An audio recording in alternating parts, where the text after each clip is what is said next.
going to direct this question to Joe, because what you talked about touched on this.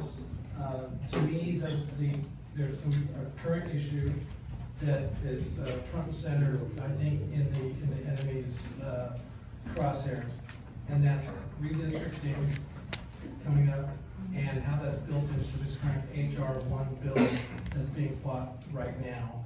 And I'd like your take on those two issues and how you see where this goes.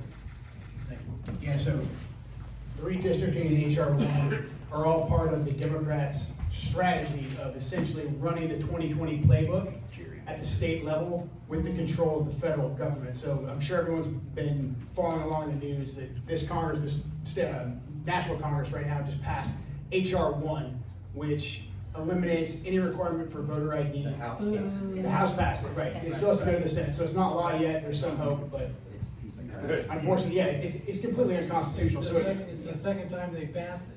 yeah, it's the second time they passed it, and so it normalizes widespread, unrequested paper ballots. There's going to be no ability to scrub the rolls. There's going to be no tying of individuals to precincts, so that you really can't verify who's voting where and how. So this is very much part of their plan to be able to control the vote in the same way that they did in 2020.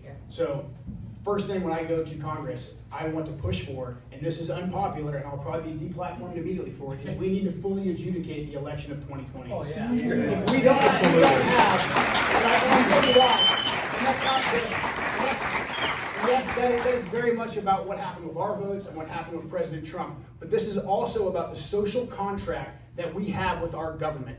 The contract that we have in America with our government is that we get to help, we get to put our vote forward and choose the people that we give power to. If people think that the ballot box is not how they get their voice heard, we are heading to a very dark place. That's right. Especially when one side, the left, has normalized and incentivized political violence for the past year. Yes. The Democrats did that from March of 2020 all the way up until now. They're probably rioting in Portland as we speak because that's the new city sport.